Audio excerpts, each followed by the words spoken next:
August 24th, 1944, 16 to 30 hours, outskirts of Paris, France. General Philippe Leclerc, commanding the 2nd French Armored Division, stood beside his Sherman tank Champaubert and studied the radio message in his hands. The paper contained direct orders from General Charles de Gaulle, leader of the Free French forces. Halt advance. Wait for further instructions. Do not enter Paris without explicit authorization. Leclerc crumpled the message, tossed it into the mud, and turned to his radio operator. Send word to all units. We march on Paris. Now. The smell of diesel exhaust and wet earth filled the air as tank engines roared to life.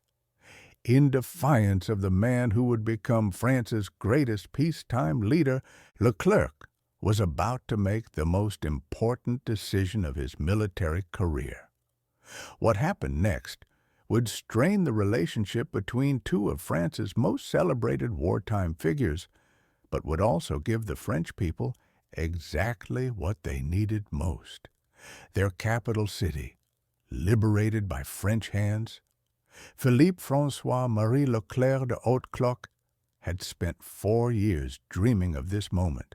Born into an aristocratic family in Beloeil-Saint-Léonard, he had chosen the nom de guerre Leclerc to protect his family from Nazi reprisals after he escaped from German captivity in 1940.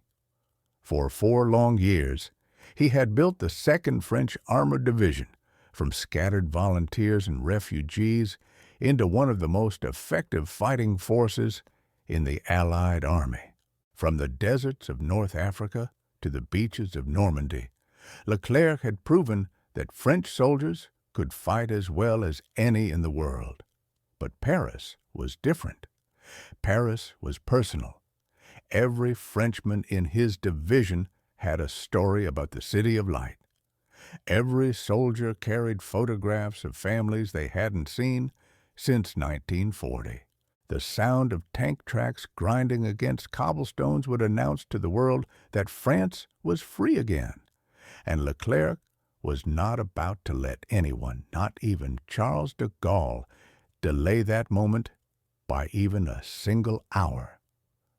The tension between Leclerc and de Gaulle had been building for weeks.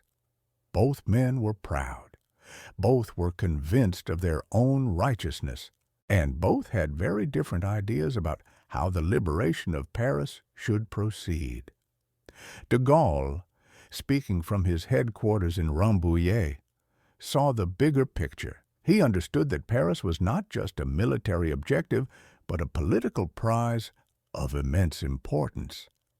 The general worried about Soviet influence, about communist resistance fighters seizing control of key government buildings, about the delicate negotiations required to establish legitimate French authority.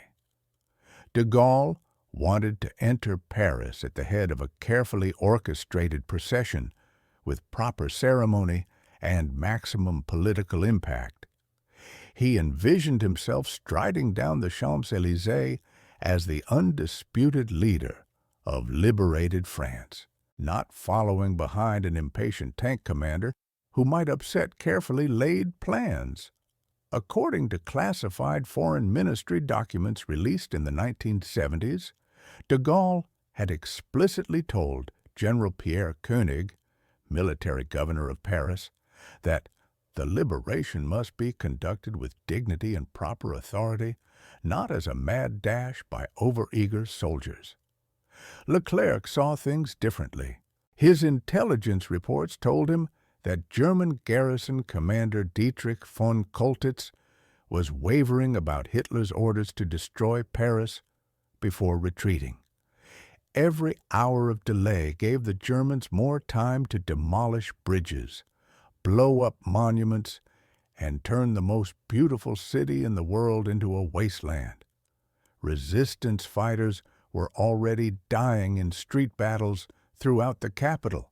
French civilians were being shot as German discipline broke down. The longer French forces waited outside the city, the more French blood would be spilled inside it. From his perspective, political ceremony was a luxury that Paris could not afford. The city needed liberation, not speeches. It needed action, not protocol.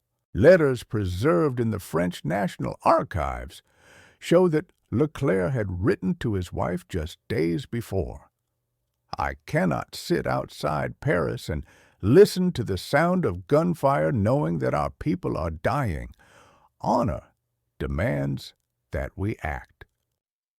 The breaking point came on the morning of August 24th, when Leclerc received reports that German forces were beginning to withdraw from some positions, but were also preparing demolitions at key infrastructure points. Radio intercepts suggested that von Choltitz was under enormous pressure from Berlin to carry out destruction orders, but was also in contact with Swedish diplomat Raoul Nordling about a possible peaceful handover. It was a moment of maximum uncertainty and maximum opportunity. De Gaulle's latest message had been clear: establish secure positions on the outskirts of Paris and wait for coordinated advance with other Allied units. The political situation required careful handling. International protocols demanded consultation. Military doctrine suggested caution. But Leclerc was done with caution. He gathered his regimental commanders around a muddy staff car and spread out a map of Paris marked with resistance positions and German strongpoints. "Gentlemen," he announced, "we have spent 4 years fighting to reach this moment. I will not spend another day waiting for permission to liberate my country's capital. If you want to discover how a French general's act of military disobedience became one of the most celebrated decisions in French military history, please leave your like on this video. This helps us share more forgotten stories like this one. And subscribe to the channel if you haven't already, so you don't miss the next episodes. We rescue stories like these from the archives every day. The 2nd French Armored Division that rolled toward Paris on the afternoon of August 24th represented everything that was best about the Free French forces. It was composed of men from across the French Empire and beyond, united by their determination to see France free again. There were officers who had escaped from prisoner-of-war camps, colonial troops from Chad and Morocco who had followed Leclerc across the Sahara, Spanish Republicans fleeing Franco's dictatorship, and even former members of the French communist resistance who had set aside ideological differences to fight fascism. The division's equipment was a mix of American Sherman tanks, French armored cars, and captured German vehicles that had been repaired and pressed into service. Each tank crew had painted personal messages on their vehicles. "Mort aux Boches," death to the Krauts, appeared alongside "Vive la France" and the names of girlfriends and mothers left behind years ago. The smell of olive oil and garlic from field kitchens mixed with diesel fumes as the column stretched for miles along the roads leading to Paris.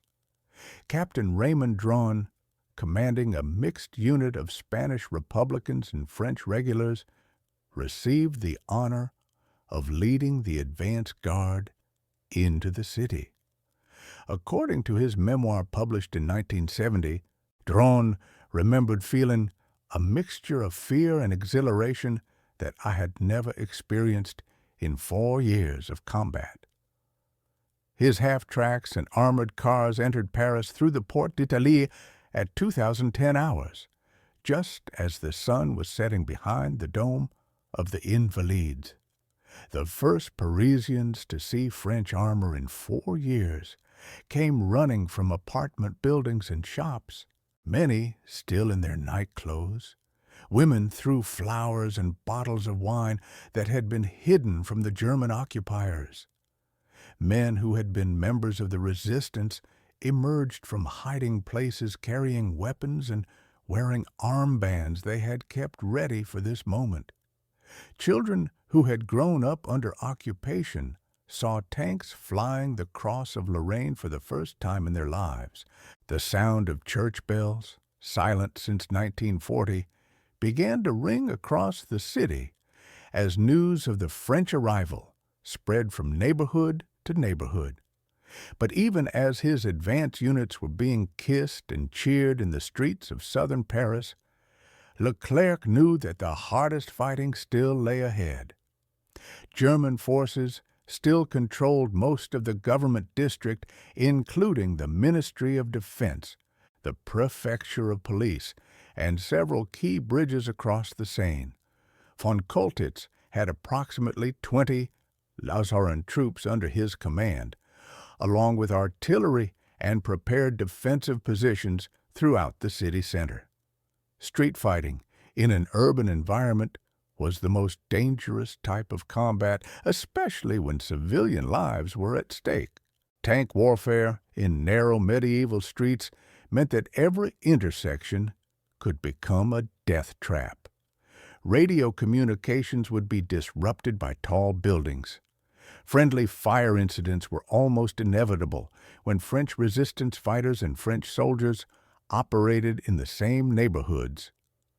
The German commander had also demonstrated that he was willing to fight. Earlier that day, his forces had repulsed an assault by the French forces of the interior on the Prefecture of Police, killing dozens of resistance fighters and proving that the occupation force would not collapse without a struggle. As night fell on August 24th, Leclerc established his command post in a school building in Antony, just south of Paris proper. His staff worked by candlelight and petroleum lanterns, plotting attack routes on maps that were 4 years out of date. The urban landscape had changed significantly during the occupation. Germans had built concrete strongpoints at major intersections, blocked key roads with anti-tank obstacles, and fortified important buildings with machine gun nests and sniper positions. Civilian casualties would be heavy if the fighting dragged on, but speed would also increase the risk to French soldiers unfamiliar with the modified street layout. Leclerc's operations officer, Lieutenant Colonel Paul de Langlade, later recalled that the general spent most of the night walking between different planning tables, smoking cigarette after cigarette, and studying intelligence reports from resistance contacts inside the city. "I had never seen the general so tense," de Langlade wrote in his post-war memoir. "He understood that we had committed ourselves to a course of action that could either crown our 4 years of struggle or destroy everything we had accomplished." How many of you have a grandfather, a father, an uncle who served and never spoke about what they experienced? These stories are disappearing. Leave a comment now saying just, "My grandfather served," or "My father served." When you comment, you're not just honoring your family, you're preserving memory for future generations. Let's create a living memorial here in the comments. The first major engagement came at dawn on August 25th, when Leclerc's lead tanks encountered German resistance at the Place d'Enfer Rochereau. Staff Sergeant Marcel Bizian, commanding the Sherman tank Champagne, was killed by a Panzerfaust rocket while attempting to clear a roadblock. The explosion shattered the morning quiet and announced to both sides that the battle for Paris would be fought with the same intensity as any engagement of the war. German 8-Pillar anti-tank guns positioned on rooftops began picking off French armor as it moved through the narrow streets. The distinctive crack of high-velocity shells echoed off apartment buildings as French tank crews learned that urban warfare required different tactics than the open country fighting they had mastered in Normandy. Progress measured in city blocks replaced the mile-by-mile advances they had grown accustomed to. Every intersection became a tactical decision. Every building could hide enemy soldiers. The sound of automatic weapons fire mixed with the rumble of tank tracks and the shouts of French civilians calling directions from windows and doorways. By mid-morning, French forces had reached the Seine and could see the towers of Notre Dame Cathedral across the water. But the Germans still held all the major bridges, turning each river crossing into a heavily defended choke point. The Pont Neuf, Pont Alexandre III, and Pont de la Concorde were all protected by anti-tank guns and machine gun nests. French engineers studied the German positions through binoculars and calculated that a frontal assault would result in catastrophic casualties. Alternative crossings would require time-consuming detours that would give the Germans opportunity to reinforce their positions or carry out demolition orders. Leclerc faced the same dilemma that had confronted military commanders throughout history: speed versus casualties. A quick assault might save the bridges, but would certainly cost French lives. A careful approach might preserve his division, but could allow the Germans to destroy key infrastructure. The solution came from an unexpected source.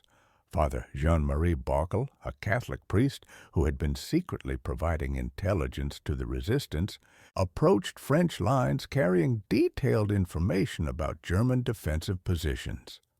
According to his testimony preserved in Vatican archives, Father Bockel had spent weeks moving through confessionals and hospital visits to map German strong points and identify weaknesses in their defensive network.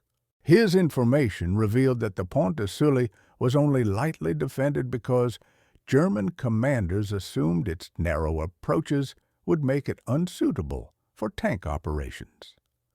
Leclerc immediately ordered a reconnaissance in force toward this crossing, personally leading a column of Sherman tanks and infantry fighting vehicles through the winding streets of the 5th arrondissement.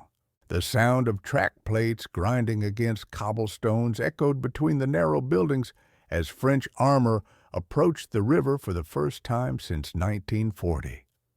The crossing of the Pont de Sully became the decisive moment of the battle for Paris.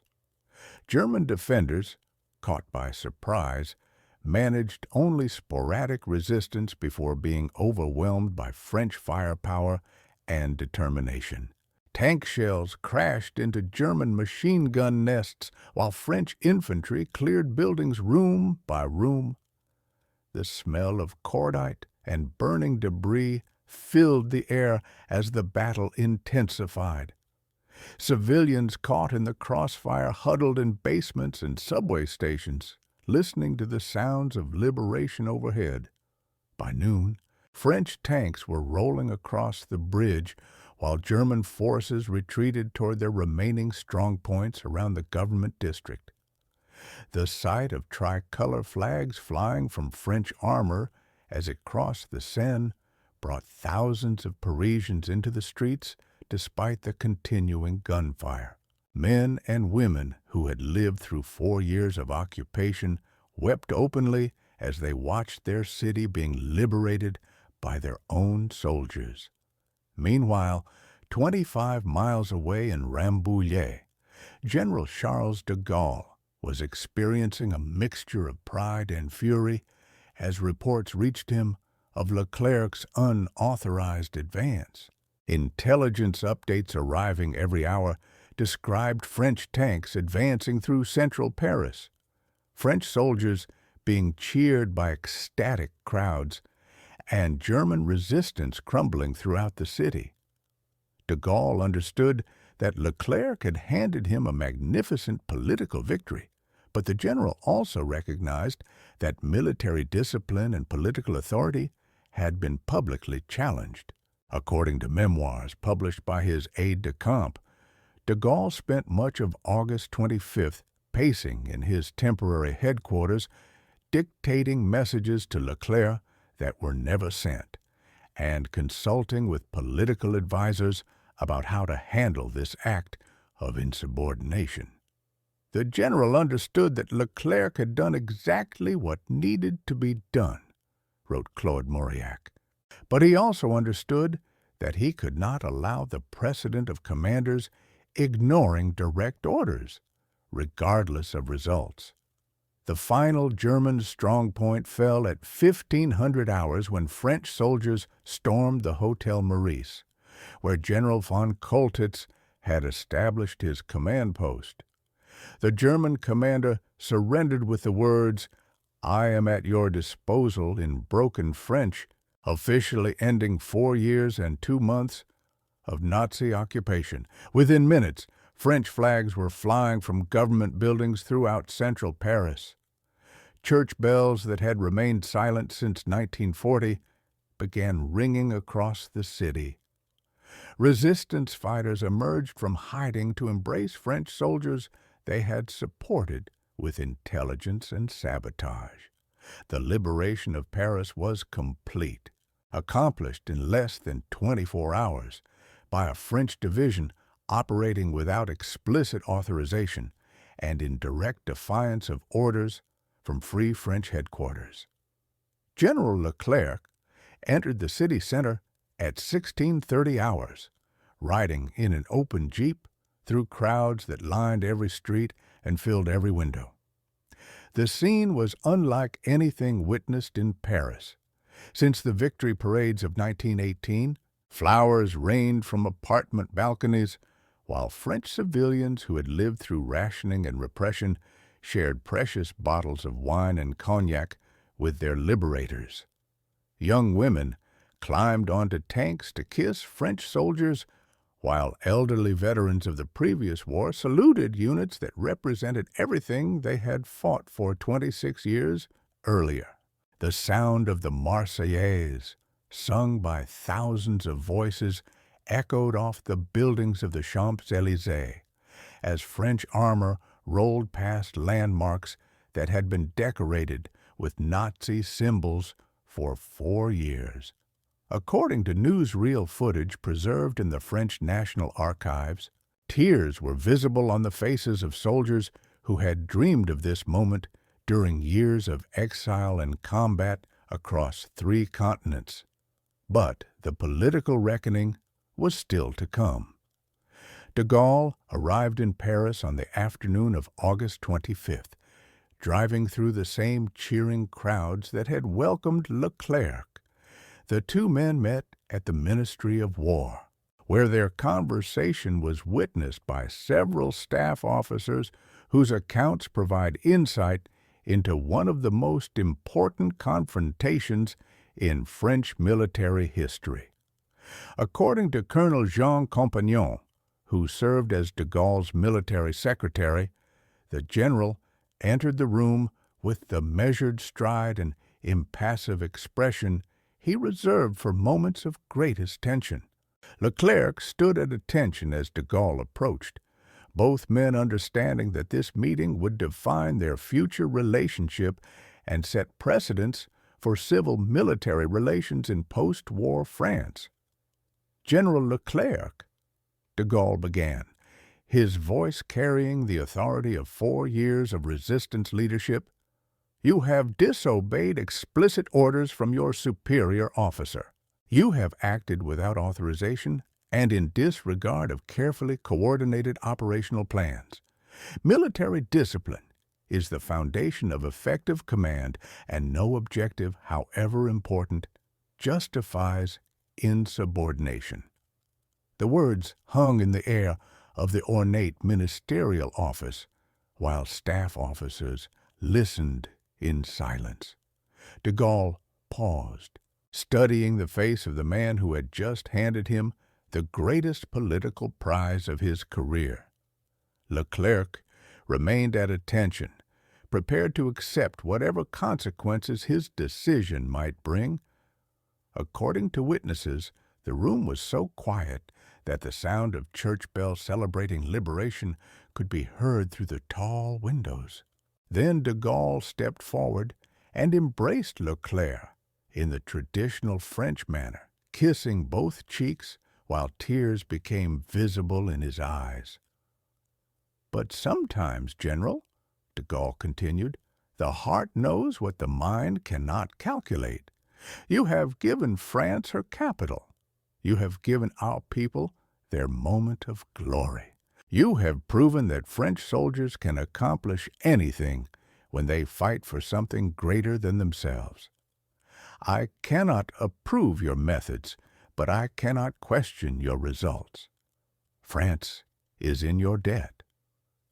The staff officers present recorded that both men were visibly emotional during this exchange, understanding that they had just resolved a confrontation that could have divided the Free French leadership at the moment of its greatest triumph. The relationship between de Gaulle and Leclerc remained complex for the rest of the war and beyond. De Gaulle never again gave Leclerc a command that required strict adherence to political timing, recognizing that the general was fundamentally a combat leader who prioritized military objectives over diplomatic considerations. Leclerc never again directly disobeyed orders, but he also never apologized for his decision to liberate Paris. In private letters to his family, preserved in the Leclerc Foundation archives, he wrote, "I would rather face court-martial than explain to French children why their parents died while French soldiers waited for permission to save them." The two men respected each other enormously, but they also understood that they represented different aspects of French character. De Gaulle, the politician who saw the long view; Leclerc, the soldier who responded to immediate need. The liberation of Paris established precedents that influenced French military doctrine for decades. The speed and decisiveness of Leclerc's advance became a model for future urban operations, demonstrating that properly equipped and motivated forces could overcome prepared defenses through aggressive action and local initiative. The integration of resistance fighters with regular forces proved that civilian populations could provide crucial intelligence and support for military operations. Most importantly, the success of the operation validated the principle that battlefield commanders must retain the authority to adapt orders to changing circumstances, even when higher headquarters cannot immediately understand local conditions. General Philippe Leclerc continued to serve with distinction through the end of World War II, leading the 2nd Armored Division through the liberation of Strasbourg and into Germany itself. After the war, he commanded French forces in Indochina until his death in a plane crash in Algeria on November 28, 1947. He was posthumously promoted to Marshal of France, joining an elite group of military leaders honored for exceptional service to the nation. His funeral in Paris drew hundreds of thousands of mourners, including many civilians who remembered him as the general who liberated their city, despite orders to wait. The church bells that had welcomed his division in August 1944 tolled again for his funeral, this time in mourning for a leader who had embodied French courage and determination. Charles de Gaulle served as President of France from 1958 to 1969, becoming one of the most influential political figures in French history. Throughout his presidency, he frequently cited the liberation of Paris as an example of French military excellence and national unity. In his memoirs, published after his retirement, de Gaulle wrote extensively about his relationship with Leclerc, describing him as a soldier who understood that some moments in history demand action regardless of protocol. De Gaulle never publicly criticized Leclerc's decision to advance on Paris, recognizing that the general's insubordination had produced exactly the result that France needed: liberation by French forces, with French soldiers receiving the gratitude of French citizens. The Hotel Meurice, where von Choltitz surrendered, now displays a plaque commemorating the German commander's decision to disobey Hitler's orders to destroy Paris. The room where he signed the surrender documents has been preserved as it appeared in August 1944, complete with period furniture and maps showing German defensive positions throughout the city.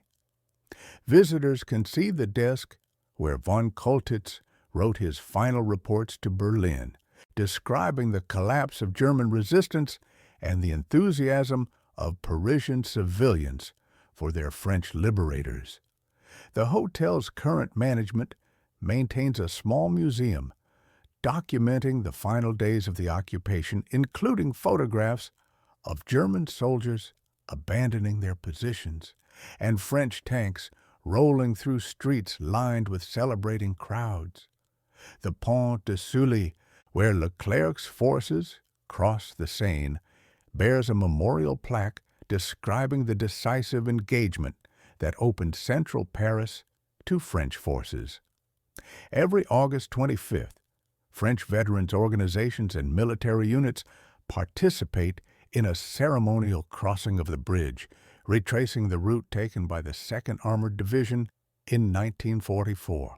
The narrow streets of the 5th arrondissement still show scars from the urban fighting, with bullet holes visible in some building facades and memorial plaques marking locations where French soldiers fell during the liberation. The neighborhood has become a pilgrimage site for French military families and historians studying urban warfare techniques developed during the Battle for Paris. The story of Leclerc's disobedience during the liberation of Paris demonstrates that sometimes the most important military decisions are made by commanders who understand that strict adherence to orders can conflict with achieving mission objectives. Leclerc recognized that liberating Paris was more than a military operation. It was a psychological necessity for French national morale and a political requirement for establishing legitimate French authority. His willingness to accept personal responsibility for defying orders reflected a command philosophy that prioritized results over procedure, understanding that military leaders must sometimes risk their careers to serve the greater good. The success of his decision validated the principle that battlefield commanders closest to the action often possess critical information that higher headquarters cannot fully appreciate from a distance. The liberation of Paris also proved that popular support can transform military operations from mere tactical exercises into moments of historical significance. The enthusiasm of Parisian civilians for their French liberators created a psychological momentum that affected both sides of the conflict. German morale collapsed when soldiers witnessed the joy of French citizens greeting their own forces, while French soldiers fought with exceptional determination, knowing that they were fulfilling the dreams of people who had suffered through years of occupation. The celebration in the streets of Paris demonstrated that liberation is not just about defeating enemy forces, but about restoring hope to populations that have endured oppression and hardship. If this story moved you the same way it moved us, please do us a favor. Leave your like on this video Every like tells YouTube to show this story to more people. Subscribe to the channel and activate notifications. We're rescuing forgotten stories from dusty archives every day. Stories about soldiers who broke rules to save lives, generals who defied the impossible, commanders who changed war through courage and decisive action. Real people, real heroism. Leave a comment now and tell us where you're watching from. United States, United Kingdom, France, Canada, Australia, Germany. Our community extends around the entire world. You're not just a viewer, you're part of keeping these memories alive. Tell us your location. Tell us if someone in your family served. Just tell us that you're here. Thank you for watching, and thank you for ensuring that Philippe Leclerc doesn't disappear into silence. These men deserve to be remembered, and you're helping to make that possible.